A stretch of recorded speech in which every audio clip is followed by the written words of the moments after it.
When you think about the brain, it's sort of a difficult thing to understand, because if I were to ask you right now, how does the heart work, you would instantly tell me it's a pump, it pumps blood. And if I were to ask you how your lungs work, you would say it exchanges oxygen for carbon dioxide. It's easy. But if I were to ask you how the brain works, it's a hard thing to understand, because you can't just look at a brain and understand what it is. It's not a mechanical object. It's not a pump. It's not an airbag. It's just like, if you held it in your hand when it was dead, it's just a piece of fat. And so to understand how the brain works, you have to go inside a living brain. Because the brain is not mechanical. The brain is electrical. It's chemical.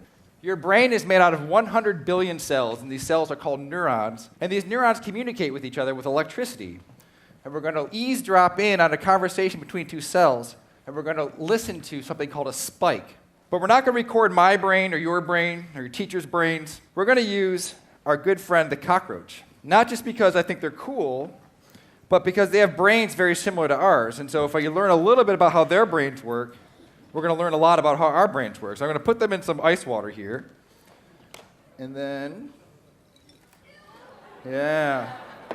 So what's happening right now is that they're becoming anesthetized. Because they're cold-blooded, they become the temperature of the water, and they can't control it, so they just basically chillax, right? They're not going to be able to feel anything. And I'm going to just tell you a little bit about what we're going to be doing. We're going to be doing a scientific experiment to understand the brain.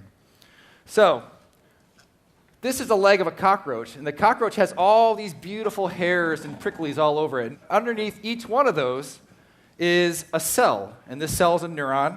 And this neuron is going to send information about wind or vibrations. If you ever try to catch a cockroach, it's hard because they can feel you coming before you're even there. They start running. So these cells are zipping up this information up to the brain using those little axons with electronic messages in there. So we're going to record by sticking a pin right in there. So we need to take off the leg of a cockroach. Don't worry, they'll grow back.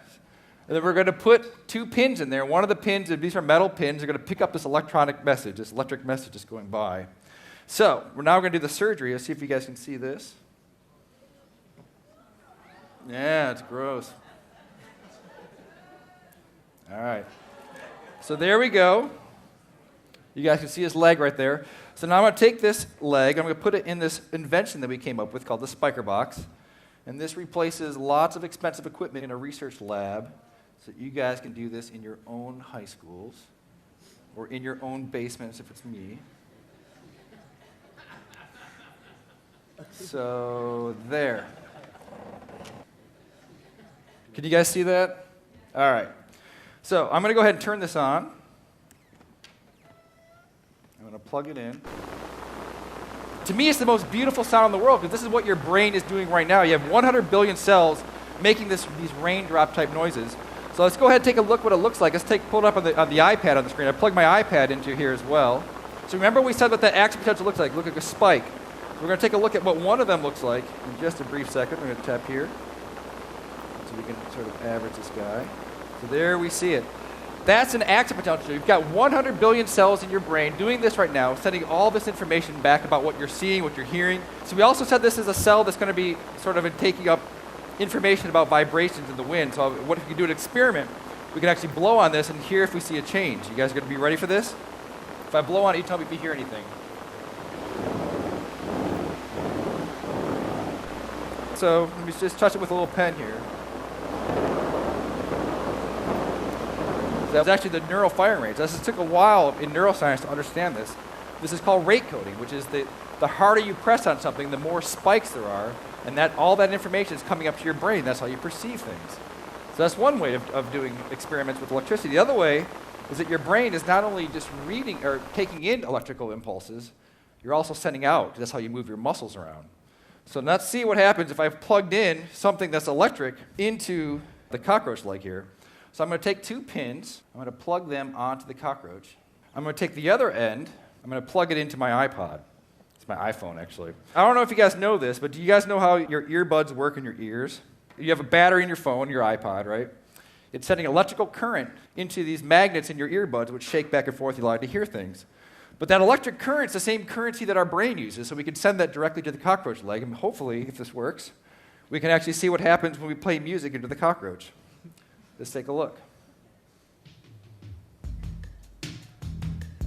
If we turn it up, there we go. So what's happening? So you see what's moving. It's moving on the bass. All those audiophiles out there that have awesome kicking car stereos know that bass speakers are the biggest speakers. The biggest speakers have the longest waves. The longest waves have the most current. And the current is what's causing these things to move. So it's not just speakers that are causing electricity. Microphones also cause electricity. So I'm going to go ahead and invite another person out on the stage here to help me out with this. So there we go.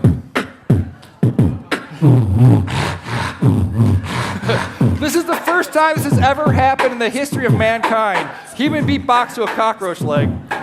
When you guys go back to your high school, think about neuroscience and you guys can begin the neural revolution. So thank you very much.